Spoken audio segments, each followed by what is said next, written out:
Pedro Vázquez. En esta oportunidad quiero hacer un breve recuento del asilo de Víctor Raúl Haya de la Torre. Antes quisiera hacer un recuento de algunos hechos que son importantes tenerlos presentes. Por ejemplo, el año 45, ya en la etapa final de la conformación del Frente Democrático Nacional, Víctor Raúl, el mariscal Benavides y el candidato presidencial Bustamante Rivero se reúnen para ver la conformación de las listas parlamentarias. Haya de la Torre tenía una vocación completamente abierta para que se recojan o para que vayan en esa lista los mejores peruanos, los más capaces, los más preparados para consolidar la libertad y la democracia. Bustamante Rivero insistía y quería colocar en la lista a comunistas, y Haya de la Torre en ese sentido se mantuvo firme y no permitió. Pero el 28 de julio de 1945, cuando Bustamante Rivero es presidente en ejercicio, se rodea de estos personajes que son los que comienzan a hacer un trabajo para terminar con la democracia y terminar nuevamente con la legalidad del APRA. Tan es así que en enero de 1947 se presenta el crimen Graña, de lo que se acusa al compañero Alfredo Tello Salavarría, que era diputado en aquel entonces, y a un combatiente de la Revolución de Trujillo, el compañero Pretel. Tello solicita el levantamiento de su inmunidad parlamentaria y se somete a ese proceso, sabiendo que era completamente inocente, él como el compañero Pretel. Ese hecho origina que en enero mismo el presidente Bustamante Rivero cambie el gabinete y convoque a militares en el nuevo gabinete. En ese nuevo gabinete aparece el Manuel Odría. Estos hechos van avanzando del antiaprismo, y en junio de 1948 este gabinete militar le exige al presidente José Luis Bustamante Rivero saque fuera de la legalidad, fuera de la ley, al APRA e inicie inmediatamente pues la persecución contra todos los dirigentes, los líderes y fundamentalmente contra Víctor Raúl Haya de la Torre. Estos hechos violentos fueron caldeándose cada vez más y llegamos así al 3 de octubre del año 48. La Marina se levanta, la APRA había sido infiltrada por sectores comunistas y antiapristas, y son los que desde dentro promueven esta insurgencia, este levantamiento contra el orden democrático de aquel tiempo.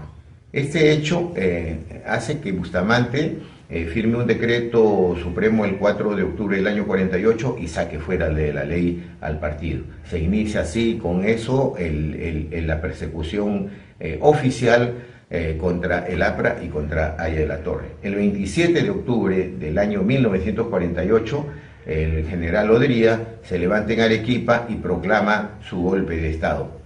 A partir de ahí, la persecución, la cárcel, el destierro contra los apristas, contra sus dirigentes, se acentúa. El APRA es sacada fuera de la ley completamente, la vida de Haya de la Torre corre peligro, y a finales del año 48, a finales de diciembre del año 48, el Comando Nacional de Acción convoca a Víctor Raúl para exigirle que solicite asilo. Haya de la Torre era reticente a pedir asilo, él no quería asilarse, él quería permanecer en su puesto de combate, en su puesto de lucha, liderando la resistencia para restablecer la democracia y la libertad en el Perú. Finalmente, en esa reunión hay hechos importantes, por ejemplo, como el que ocurrió con Luis Negreiros Vega, que estaba presente en esa reunión. Dice Víctor Raúl que habían hablado todos y ve a Lucho Negreiros en una esquina meditando, se acerca y le pregunta y le dice: ¿y tú qué opinas, Lucho? Y Luis Negreiros le dice a nuestro mártir: el único que tiene derecho a vivir es el jefe del partido, eres tú. Los muertos también sabemos esperar. Esa era la filosofía de aquellos tiempos, de aquellos combatientes, de aquellos militantes de la libertad, de aquellos combatientes y militantes por la democracia. Finalmente, el 3 de enero de 1949, Víctor Raúl llega a la Embajada de Colombia y solicita asilo. El embajador de aquel tiempo era el doctor Carlos Echeverry Cortés. Es así que a partir de aquella fecha, Víctor Raúl inicia esos largos 5 años, 3 meses y 3 días de asilo en una tirantez que es narrada en diferentes medios de comunicación de aquel tiempo. Aya de la Torre es sometido al Tribunal Internacional de la Haya, el Tribunal Mundial, en donde libra esta batalla legal y finalmente el 6 de abril de 1954, después de 5 años, 3 meses, 3 días, Aya de la Torre parte rumbo a México. Es importante leer una parte de una carta dirigida por el embajador peruano Felipe Barreda y Laos, dirigida al general Odría. Esta fue una carta pública.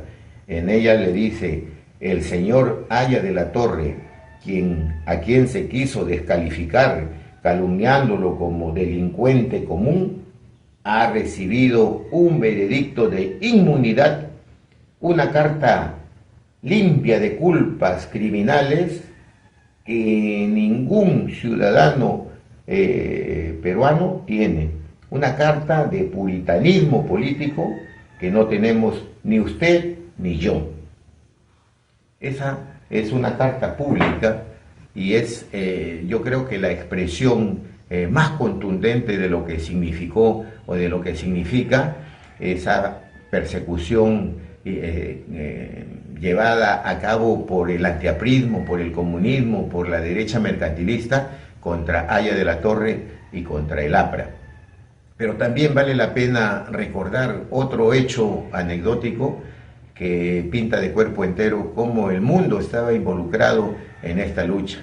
Dice Víctor Raúl que antes de llegar a México hicieron escalas técnicas tanto en Panamá como en Nicaragua, y que en una esquina se le acercó un canillita, los chicos que venden periódicos, que venden diarios y revistas, y le dijo: usted es el señor Aya de la Torre. Y Víctor Raúl le pregunta: ¿y cómo me conoces? Porque usted es el señor Asilo.